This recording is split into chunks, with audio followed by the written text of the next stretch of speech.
नमस्कार साथियों, शिल्पी क्लासेस जोधपुर के YouTube चैनल पर आप सबका हार्दिक स्वागत है। दोस्तों, मैं लक्ष्मण सुतार एक बार फिर से आप सभी का हार्दिक स्वागत करता हूं। दोस्तों, आज मैं आपके लिए लेकर आया हूं राजस्थान की नदियां, राजस्थान भूगोल से संबंधित टॉप 30 महत्वपूर्ण प्रश्नोत्तर। दोस्तों, आज का जो अपना प्रैक्टिस सेट है वो है 14, ठीक है। इससे पहले हमने देखे थे 13, 12, 11 और 10। वो चारों प्रैक्टिस सेट भी आपके राजस्थान की नदियों से संबंधित थे।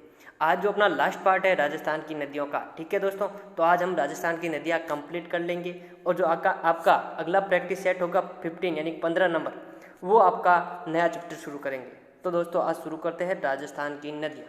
दोस्तों, शुरू करने से पहले वीडियो को लाइक ज़रूर करें, अपने दोस्तों के साथ शेयर न करना न भूलें। अगर आप शिल्पी क्लासेज के यूट्यूब चैनल पर नए हो तो शिल्पी क्लासेज के यूट्यूब चैनल को सब्सक्राइब करें, अपने दोस्तों को भी उनके साथ शेयर करें। तो शुरू करते हैं प्रैक्टिस सेट 14। पहला क्वेश्चन है, राज्य में न्यूनतम नदियों वाला संभाग कौन सा है? ए अजमेर, बी भरतपुर, सी बीकानेर, डी उदयपुर। राज्य में न्यूनतम नदियों वाला लंबा संभाग। दोस्तों, राज्य में जो आपके सर्वाधिक नदियों वाला संभाग है वो तो है कोटा। कौन सा है? कोटा। अगर पूछ लिया जाए सर्वाधिक नदियाँ किस जिले में बहती है तो होगा आपके उदयपुर, ठीक है। अब बात आ गई है कि राज्य में न्यूनतम नदियों वाला संभाग। तो दोस्तों, आपके न्यूनतम नदियाँ बहती है बीकानेर और चूरू में, यानी कि बीकानेर और चूरू दो ऐसे जिले हैं दोस्तों जिनमें आपके नदियाँ बहती ही नहीं है। दो जिले हैं बीकानेर और चूरू, जहाँ पर एक भी नदी नहीं है। अब यहाँ पे कम नदियों वाले संभाग की बात आई है, न्यूनतम नदियों वाला संभाग। तो दोस्तों, उसका राइट आंसर हो जाएगा आपके बीकानेर, ठीक है। बीकानेर संभाग में न के बहुत ही कम नदियाँ हैं, ठीक है। तो इसका राइट आंसर हो जाएगा सी, बीकानेर। अगला क्वेश्चन है, किस नदी का उद्गम किशनगढ़ अजमेर से होता है? ए साबी नदी, बी द्रव्यवती नदी, सी है मासी नदी और डी है रूपारेल नदी।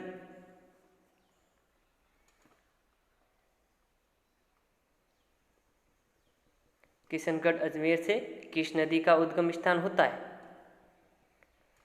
तो दोस्तों, इसका राइट आंसर हो जाएगा किशनगढ़ अजमेर से मासी नदी का उद्गम स्थान होता है। कौन सी नदी? मासी नदी। ऑप्शन सी राइट आंसर होगा। मासी नदी है दोस्तों आपके बनास की सहायक नदी है। किसकी? बनास की सहायक नदी है। टोक में मासी नदी है जो बनास नदी में मिल जाती है दोस्तों, ठीक है। और साबी नदी दोस्तों अंतःप्रवाह की नदी है। द्रव्यवती भी अंतःप्रवाह की नदी है और रूपारेल भी अंतःप्रवाह की नदी है। दोस्तों, साबी नदी का जो उद्गम होता है वो होता है आपके सेवर की पहाड़ियों से। कहाँ से? सेवर की पहाड़ियाँ। सेवर की पहाड़ी आपके जयपुर में स्थित है।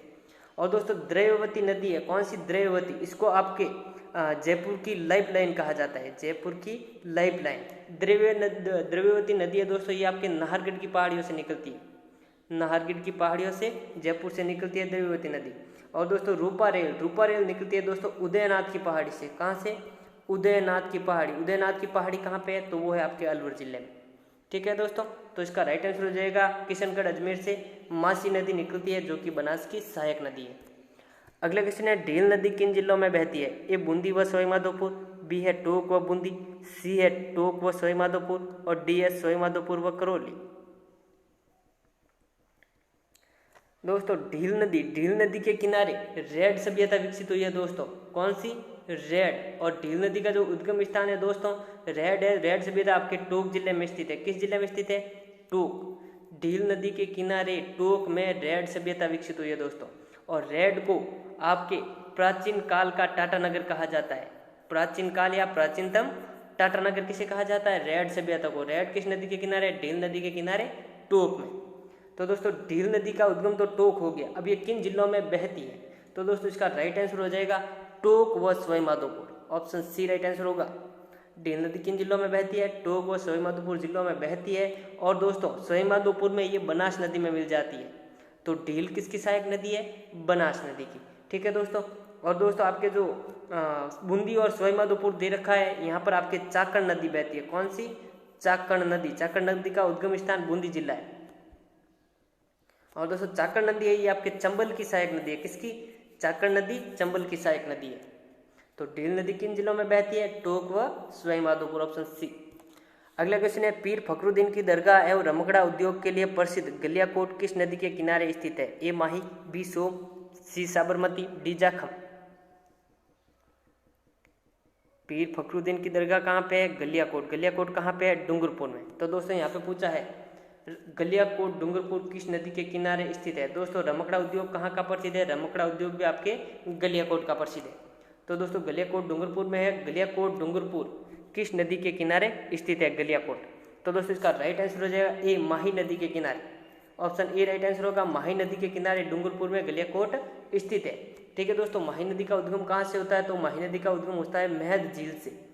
मेहद झील से। मेहद झील कहाँ पे है? तो दोस्तों ये आपके अमोरू गांव, अमोरू गांव कहाँ पे है? तो ये आपके धार जिला मध्य प्रदेश में है। धार जिला मध्य प्रदेश में। तो धार जिला मध्य प्रदेश से आपके माही नदी का उद्गम होता है और माही नदी राज्य में प्रवेश करती है खांदरू गांव से। कहाँ से? किस गांव से?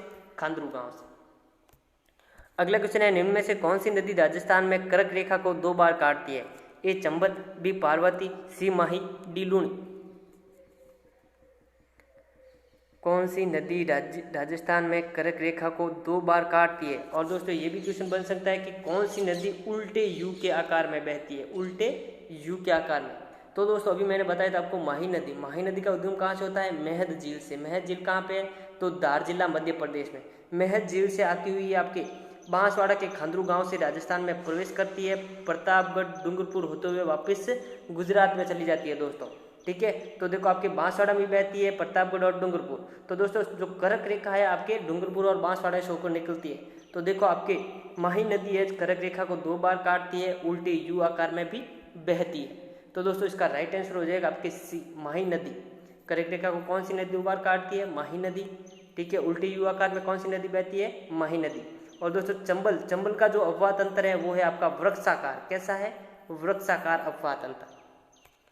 अगला क्वेश्चन है, निम्न में से कौन सी नदी लूणी की सहायक नदी नहीं है? ए जवई, बी जोजरी, सी शुक्ली, डी बांडी। लूणी की सहायक नदी दोस्तों लूणी नदी है। लूणी नदी आपके नागपहाड़ से निकलती है सागरमती के नाम से। किस नाम से? सागरमती के नाम से आपके नागपहाड़ से निकलती है। और पुष्कर से आती है सरस्वती नदी। कौन सी नदी आती है पुष्कर से? सरस्वती नदी आती है पुष्कर से। और ये दोनों जब आकर गोविंदगढ़ में मिल जाती है, सरस्वती आती है पुष्कर से और नागपहाड़ से सागरमती आती है। गोविंदगढ़ में आकर दोनों एक हो जाती है, फिर आगे चलती है तो ये आपके लूणी नदी कहलाती है। तो लूणी नदी का उद्गम स्थान कौन सा है? नागपहाड़ माना जाएगा। ठीक है, नागपहाड़ अजमेर।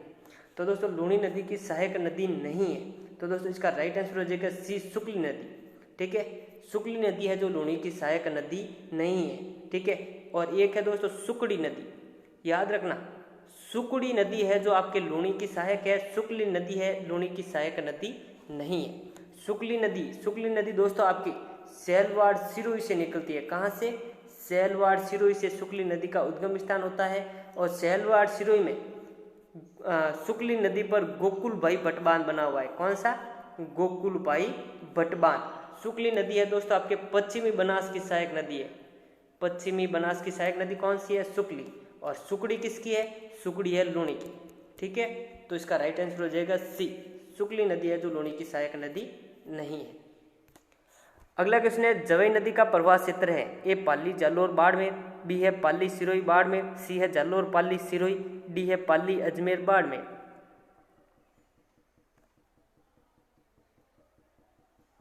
जवई नदी का प्रवाह क्षेत्र दोस्तों जवई नदी है ये आपके गोरिया गांव पाली से निकलती है। कहाँ से? उद्गम कहाँ पे है जवई नदी का?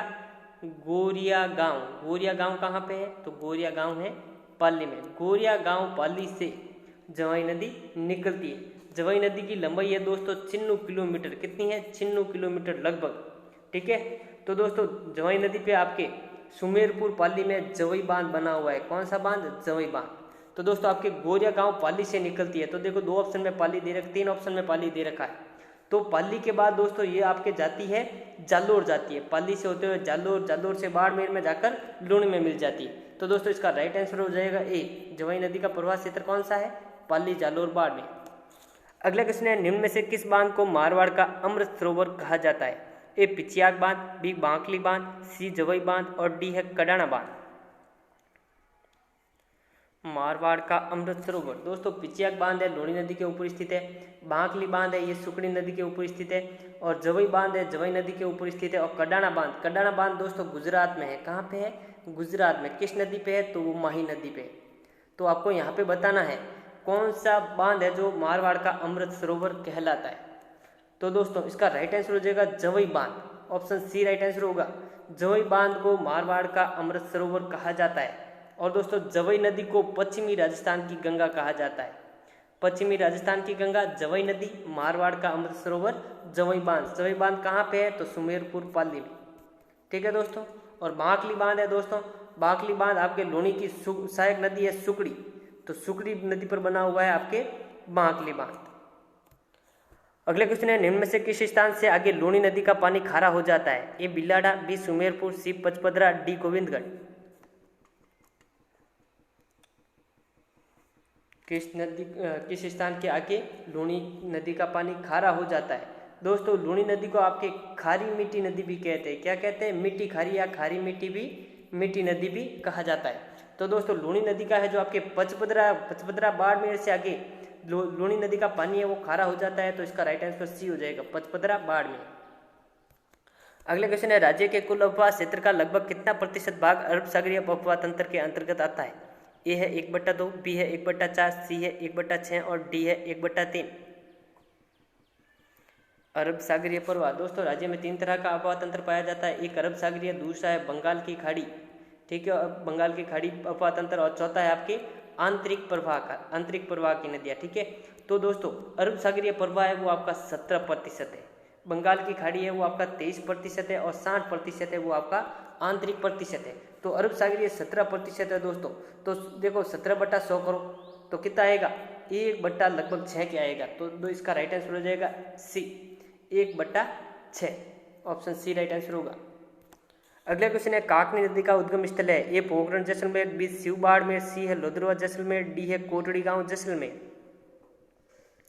काकनी नदी दोस्तों, काकनी नदी ये बहती है आपके जैसलमेर में। ठीक है, मीठा खड़ा नामक स्थान तक जाकर लुप्त हो जाती है। किस स्थान पर?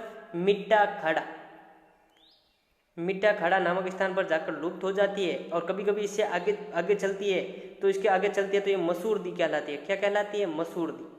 ठीक है, तो मसूरदी और कांकनी एक ही है। तो दोस्तों कांकनी नदी का जो उद्गम स्थल है वो आपके कोटड़ी गांव Jaisalmer, option D right answer होगा। अगला क्वेश्चन है, निम्न में से कौन सा नदी समूह सांबर झील में गिरता है? ए मेंथा, सागी, बांडी, खारी, बी है सागी, मेंथा, खारी, खंडेल, सी है खंडेल, रूपनगढ़, मेंथा, खारी, और डी है बाणगंगा, मेंथा, सागी और रूपनगढ़। कहने का मतलब यही है दोस्तों के सांबर झील है आपके नागौर और जयपुर में फैली हुई है। ठीक है, थोड़ा सा भाग अपन ने इधर भी आता है अजमेर की तरफ। तो दोस्तों सांबर नदी में कौन कौन सी नदियां आकर गिरती है? ठीक है दोस्तों, तो दोस्तों अब चेक करते हैं। तो आपके पहला देखो सागी नदी दोस्तों, मेंथा, सागी ये आपकी लूणी नदी की सहायक नदी है। किसकी? लूणी। बांडी भी लूणी की सहायक नदी है। तो इस दूसरे में भी देखो सागी नदी दे रखा है, तो ये 2 ऑप्शन तो आपके कैंसिल हो गए। तीसरा देखते हैं खंडेल, रूपनगढ़, मेंथा, खारी, इसमें कंफ्यूजन है, पता नहीं चल रहा है। चौथे में चलते हैं बाणगंगा, मेंथा, सागी, फिर से सागी आ गया, बाणगंगा है। बाणगंगा तो ये आपने चंबल की नहीं, बाणगंगा है जो आपके आंतरिक प्रवाह की नदी नहीं है। तो दोस्तों इसका राइट आंसर हो जाएगा सी, ये चारों ही नदी आपके सांबर झील में आकर गिरती है, खंडेल, रूपनगढ़, मेंथा और खारी, ऑप्शन सी राइट आंसर हो जाएगा। अगला क्वेश्चन है, निम्न में से कौन सी नदी जयपुर में नहीं बहती है? ए साबी, बी बाणगंगा, सी मेंथा, डी कांतली। कौन सी नदी जयपुर में नहीं बहती है? तो दोस्तों चेक करते हैं। साबी नदी निकलती है दोस्तों सेवर की पहाड़ियों से। किसकी पहाड़ियों से? सेवर की पहाड़ियाँ कहाँ पे है? तो सेवर की पहाड़ियाँ जयपुर में है, तो ये जयपुर में बहती है। बाणगंगा निकलती है आपके बैराट की पहाड़ियों से। बैराट की पहाड़ियाँ कहाँ पे है? जयपुर में, तो ये भी बहती है। मेंथा नदी निकलती है दोस्तों मनोहरपुरा की पहाड़ियों से। मनोहरपुरा की पहाड़ियों से कौन सी नदी निकलती है? मेंथा। मनोहरपुरा की पहाड़ियाँ कहाँ पे है? जयपुर में, तो दोस्तों ये भी आपके जयपुर में बहती है। इसका मतलब जो आपका डी है दोस्तों, कांतली नदी है, जयपुर में नहीं बहती है। कांतली नदी का जो उद्गम स्थान है दोस्तों वो है आपके खंडेला की पहाड़ियाँ। खंडेला की पहाड़ियाँ कहाँ पे है? सीकर। तो सीकर में बहती है, फिर झुंझुनू में जाते हुए लुप्त हो जाती है। सीकर और झुंझुनू की सीमा पर लुप्त हो जाती है। अगला क्वेश्चन है, किस नदी के किनारे गणेश्वर ताम्रयुगीन सभ्यता के अवशेष पाए जाते हैं? ए आयड़, बी कोठारी, सी गग्गड़, डी कांतली। किस नदी के किनारे गणेश्वर ताम्रयुगीन सभ्यता के अवशेष पाए जाते हैं? तो दोस्तों इसका राइट आंसर हो जाएगा कांतली। कांतली नदी के किनारे आपके गणेश्वर सभ्यता विकसित हुई है दोस्तों। कांतली नदी कहाँ पे है, तो अभी मैंने बताया था खंडेला की पहाड़ या सीकर से आपके जो कांतली नदी निकलती है दोस्तों। और दोस्तों कांतली नदी के प्रवाह क्षेत्र को, कांतली नदी के प्रवाह क्षेत्र को क्या कहा जाता है, तो दोस्तों वो कहा जाता है तोरावाटी। ठीक है, और तोरावाटी क्षेत्र में बोले जाने वाली बोली भी आपके तोरावाटी कहलाती है। तो इसका राइट आंसर हो जाएगा डी, कांतली नदी। अगला क्वेश्चन है, राजस्थान का प्रथम परमाणु शक्ति ग्रह किस नदी के किनारे स्थित है? ए बामणी, बी माही, सी चंबल, डी परवन। राजस्थान का प्रथम परमाणु शक्ति ग्रह किस नदी के किनारे स्थित है? तो दोस्तों आपको बता दूं, जो राजस्थान का प्रथम परमाणु शक्ति ग्रह है वो आपके रावत भाटा चित्तौड़गढ़ में स्थित है। कहाँ पे? रावत भाटा चित्तौड़गढ़ में। ठीक है, इस परमाणु ग्रह का जो स्थापना की गई थी दोस्तों, वो की गई आपके 30 नवंबर 1972 में की गई। कब की गई थी? 30 नवंबर 1972 में कनाडा के सहयोग से। याद रखना, एग्जाम में पूछा जाता है किस देश से सहयोग से राज्य में प्रथम परमाणु शक्ति ग्रह स्थापित किया गया, तो दोस्तों कनाडा के सहयोग से किया गया। ठीक है, कब किया गया, तो अभी मैंने बताया था 30 नवंबर 1972 में।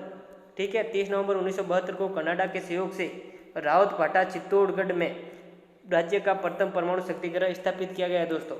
और किस नदी के किनारे है, तो दोस्तों वो है आपके बामणी नदी के किनारे। तो इसका राइट आंसर ए हो जाएगा। ठीक है दोस्तों, तो इसका राइट आंसर ए हो जाएगा। और दोस्तों चंबल नदी है, चंबल नदी भी इसके पास से गुजरती है। ठीक है, तो ये चंबल नदी के किनारे भी है। ठीक है, बामणी और चंबल नदी कहाँ पे मिलती है, तो ये आपके चित्तौड़गढ़ में मिलती है दोनों। तो दोस्तों बामणी और चंबल दोनों आपके राइट ऑप्शन हो जाएंगे। ठीक है, चंबल के किनारे भी है और बामणी के भी है। अगला क्वेश्चन है, क्षेत्रफल की दृष्टि से राजस्थान का सबसे बड़ा बांध कौन सा है? ए राणा प्रताप सागर बांध, बी है कोटा बैराज बांध, सी है जाखम बांध और डी है गांधी सागर बांध। क्षेत्रफल की दृष्टि से यानी कि दोस्तों ज्यादा क्षेत्रफल पर कौन सा आपके बांध फैला हुआ है? तो दोस्तों क्षेत्रफल की दृष्टि से अगर यहाँ पे पूछा जाता भराव क्षमता की दृष्टि से, तो भराव क्षमता की दृष्टि से सबसे बड़ा बांध है आपके राणा प्रताप सागर बांध। अब बात आ गई क्षेत्रफल की दृष्टि से, तो क्षेत्रफल की दृष्टि से दोस्तों सबसे बड़ा बांध है आपके कोटा बैराज बांध। ज्यादा विस्तार किसका है? कोटा बैराज बांध का है। तो इसका राइट आंसर बी हो जाएगा। कोटा बैराज बांध आपके चंबल नदी के ऊपर है, राणा प्रताप बांध भी आपके चंबल नदी के ऊपर है। और दोस्तों राजस्थान का सबसे ऊंचा बांध है जाखम बांध है, लगभग 81 मीटर ऊंचा है। कितना? 81 मीटर। अगला क्वेश्चन है, राजस्थान के किस जिले में न्यूनतम नदियां है? ए चूरू, बी अजमेर, सी कोटा, डी उदयपुर। राजस्थान के किस जिले में न्यूनतम नदियां हैं? दोस्तों हमने शुरू में ही बात की थी इस बारे में, मैंने भी बताया था आपको बीकानेर और चूरू दो ऐसे जिले हैं जिसमें आपके न के बराबर नदियां है ही नहीं। बीकानेर में तो एक भी नहीं है और चूरू में भी नहीं है। तो इसका राइट आंसर ये हो जाएगा, चूरू जिले में। अगला क्वेश्चन है, राजस्थान में नदियों के प्रवाह की प्रणाली कितने रूपों में पाई जाती है? एक 2, बी 3, सी 4 और डी 5। राजस्थान में नदियों के प्रवाह की प्रणाली, दोस्तों राजस्थान मैंने बताया था आपको 3 प्रकार का अपवाह तंत्र पाया जाता है। एक अरब सागर, दूसरा बंगाल की खाड़ी और तीसरा आंतरिक प्रवाह की नदियां। तो 3 प्रकार का पाया जाता है। ठीक है, अरब सागर में कितनी जाती है? तो 17%, बंगाल की खाड़ी में 23% और आंतरिक प्रवाह 60%। अगला क्वेश्चन है, इसरदा बांध किस नदी पर स्थित है? ए बनास, बी बाणगंगा, सी साबी, डी कांतली। इसरदा बांध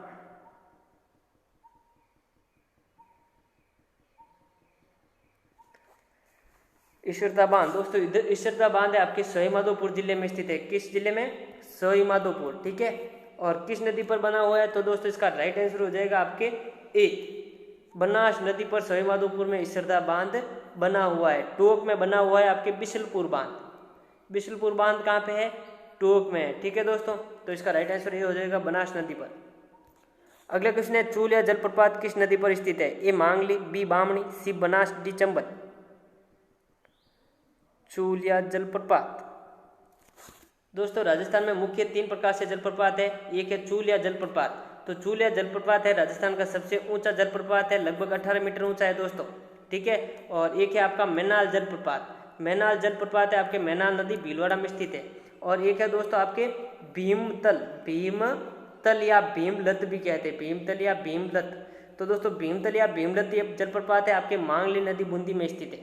जबकि चूलिया जलप्रपात है, चूलिया जलप्रपात आपके भैंसरोडगढ़ चित्तौड़गढ़ में स्थित है, 18 मीटर ऊंचा है, राजस्थान का सबसे ऊंचा जलप्रपात है। और दोस्तों ये चंबल नदी पर स्थित है। किस नदी पर? चंबल नदी पर। तो इसका राइट आंसर हो जाएगा डी। ठीक है, कितना ऊंचा है? तो अभी मैंने बताया 18 मीटर। अगले क्वेश्चन है, बेड़ज की सहायक नदी गंभीरी का उद्गम स्थान है। ए जावद मध्य प्रदेश, बी देवास मध्य प्रदेश, सी सादड़ी चित्तौड़गढ़, डी है सीहोर मध्य प्रदेश। बेड़ज की सहायक नदी गंभीरी। दोस्तों बेड़ज और गंभीर नदी, जो बेड़ज और गंभीरी नदी जहाँ पर मिलती है दोस्तों, वहाँ पर आपके चित्तौड़गढ़ दुर्ग बना हुआ है। कौन सा? चित्तौड़गढ़। बेड़ज नदी है दोस्तों, कहाँ से आती है? तो ये आपके आती है गोगुंदा की पहाड़ियों से, आयड़ के नाम से आती है। किस नाम से? आयड़ के नाम से। और दोस्तों गंभीरी नदी आती है आपके जावद मध्य प्रदेश से। कहाँ से आती है? जावद मध्य प्रदेश से गंभीरी का उद्गम स्थान है। तो इसका राइट आंसर ये हो जाएगा। अगले क्वेश्चन है, बामनी नदी का उद्गम स्थान है। ए खमनोर की पहाड़ियाँ, बी जसवंतपुरा की पहाड़ियाँ, सी है हरिपुरा की पहाड़ियाँ, डी है मुकंदरा की पहाड़ियाँ। बामनी नदी का उद्गम स्थान दोस्तों, बामनी नदी है ये चंबल की सहायक नदी है। किसकी? चंबल की। और दोस्तों चंबल और बामनी नदी जिस स्थान पर मिलती है वहां पर आपके भैंसरोडगढ़ दुर्ग बना हुआ है। कौन सा? भैंसरोडगढ़। भैंसरोडगढ़ दुर्ग कहाँ पे है? चित्तौड़गढ़ में। तो बामनी और चंबल नदी के संगम पर कौन सा दुर्ग स्थित है? तो भैंसरोडगढ़ दुर्ग स्थित है। ठीक है दोस्तों, इसके अलावा अभी हमने पहले बात देखी थी बेड़ज और गंभीरी। बेड़ज और गंभीरी नदियों के संगम पर कौन सा है? तो वो है आपके चित्तौड़गढ़ दुर्ग। ठीक है, चित्तौड़ में। और दोस्तों एक है आपके आहू और काली सिंध। आहू और काली सिंध नदियों के संगम पर कौन सा दुर्ग है? तो आहू और काली सिंध नदियों के संगम पर गागरान दुर्ग स्थित है। ठीक है, तो ये कुछ दुर्ग है दोस्तों, जल दुर्ग है, इनका बहुत ही ध्यान रखना। तो दोस्तों बामनी नदी का उद्गम स्थान, तो दोस्तों बामनी नदी का उद्गम स्थान होता है आपके हरिपुरा की पहाड़ियों से। ऑप्शन सी राइट आंसर होगा। हरिपुरा की पहाड़ियाँ कहाँ पे है? तो दोस्तों वो आपके चित्तौड़गढ़ में स्थित है। कहाँ पे है? चित्तौड़ में। अगला क्वेश्चन है, निम्न में से कौन सी नदी उदय सागर झील में गिरती है? ए बेड़ज, बी गोमती, सी आयड़, डी बनास।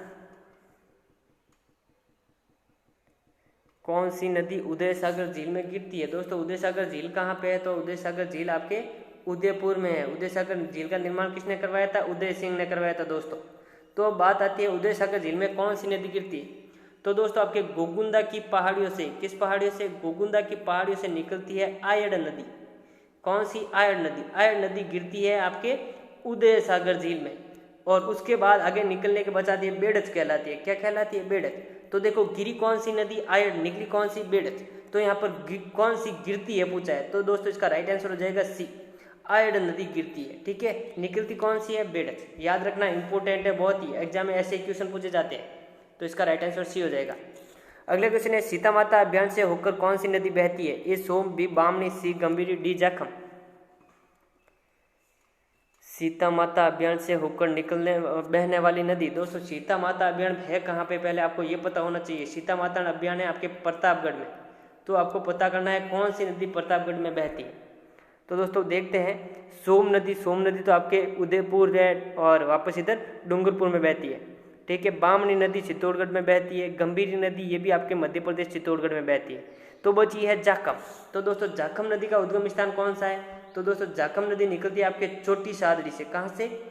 छोटी सादड़ी। छोटी सादड़ी कहाँ पे है? तो दोस्तों छोटी सादड़ी है प्रतापगढ़ में। तो छोटी सादड़ी प्रतापगढ़ से कौन सी नदी निकलती है? जाखम नदी।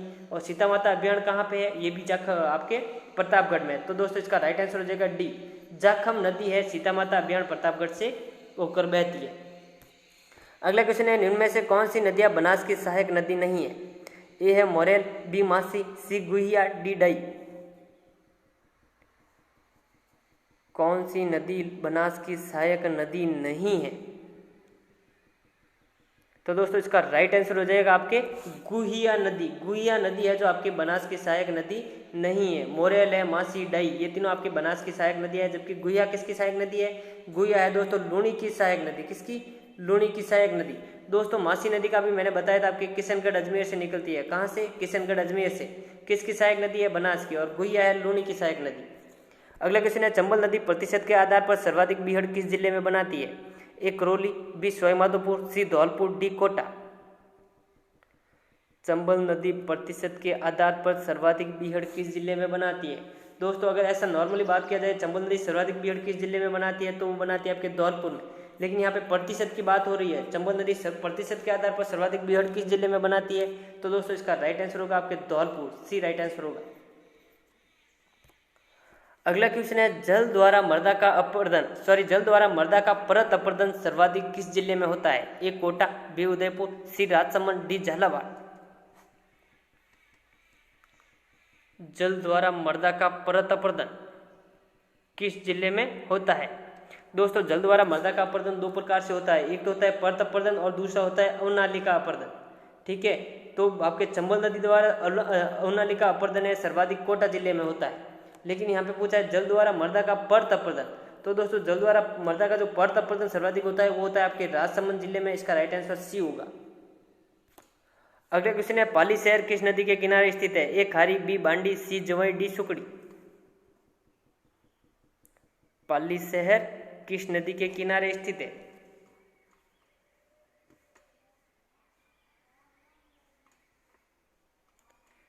पाली शहर दोस्तों जालोर शहर है आपके सुकड़ी नदी के किनारे स्थित है। जालोर शहर किस नदी के किनारे है? सुकड़ी नदी के। ठीक है, सुकड़ी नदी पर जालोर में आपके बांकली बांध बना हुआ है। कौन सा? बांकली बांध। अब पूछा है यहाँ पे पाली शहर, तो दोस्तों पाली शहर आपके बांडी नदी के किनारे स्थित है। बांडी नदी आपकी लूणी की सहायक नदी है। ठीक है, तो बांडी नदी के किनारे आपका पाली शहर स्थित है। और जवई नदी दोस्तों, जवई नदी को आपके पश्चिमी राजस्थान की गंगा कहते हैं। और जवई बांध को क्या कहा जाता है? मारवाड़ का अमृत सरोवर। अगला क्वेश्चन है किस बांध को अजमेर का समुद्र कहा जाता है? ए रामगढ़ बांध, बी बिशलपुर बांध, सी नारायण सागर बांध, डी है कानोता बांध। किस बांध को अजमेर का समुद्र कहा जाता है? तो दोस्तों आपको चेक करना है कौन सा बांध है जो अजमेर जिले में है। रामगढ़ बांध जयपुर में है, बिशलपुर बांध टोंक में है, नारायण सागर बांध अजमेर में है और कानोता बांध जयपुर में है। दोस्तों कानोता बांध को जयपुर की जीवन रेखा कहते हैं। कानोता बांध को जयपुर की जीवन रेखा कहते हैं। कानोता बांध है आपके द्रव्यवती नदी पर स्थित है। कौन सी नदी पर? द्रव्यवती नदी पर। तो दोस्तों यहाँ पे नारायण सागर बांध आपके अजमेर जिले में स्थित है। खारी नदी पर बना हुआ है ये बांध। किस नदी पर? खारी नदी पर। तो दोस्तों आपके नारायण सागर बांध को अजमेर का समुद्र कहा जाता है। ऑप्शन सी राइट आंसर होगा। लास्ट क्वेश्चन है निम्न में से किस जिले में बाणगंगा नदी नहीं बहती है? ए अलवर, बी जयपुर, सी दौसा, डी भरतपुर। किस जिले में बाणगंगा नदी नहीं बहती है? दोस्तों बाणगंगा का उद्गम कहाँ से होता है? तो वो होता है आपके बैराट की पहाड़ियों से। किस पहाड़ियों से? बैराट की पहाड़ी से। बैराट की पहाड़ियाँ कहाँ पे है? जयपुर से। ठीक है दोस्तों ये जयपुर से, बैराट की पहाड़ी जयपुर से निकलती है, फिर दौसा जाती है। ठीक है, दौसा से घूमते हुए ये वापस भरतपुर जाती है। भरतपुर से होते हुए ये आपके वापस यमुना में जाकर मिल जाती है। दोस्तों पहले आपके बाणगंगा है जो आपके बंगाल की खाड़ी में गिरती थी, लेकिन अब आपके आंतरिक प्रवाह के अंतर्गत आती है। अब ये बहते बहते लुप्त हो जाती है। ठीक है दोस्तों, तो आपके देखो जयपुर, दौसा और अलवर में जयपुर, दौसा, भरतपुर में बहती है, लेकिन अलवर में नहीं बहती है। तो इसका राइट आंसर ए हो जाएगा अलवर। ठीक है दोस्तों, तो दोस्तों ये थे आपके आज टॉप के 30 क्वेश्चंस। अगर आप राजस्थान राज्य के सभी प्रतियोगी परीक्षाओं की तैयारी कर रहे हो दोस्तों, तो आज ही शिल्पी क्लासेज के यूट्यूब चैनल को सब्सक्राइब कर दीजिए। और इस चैनल के माध्यम से आप अपने सारी जिस वैकेंसी की आप तैयारी कर रहे हो उन सभी की तैयारी जारी रख सकते हैं। तो दोस्तों आज के लिए इतना ही, फिर मिलते हैं नेक्स्ट प्रैक्टिस शीट के साथ। Thank you.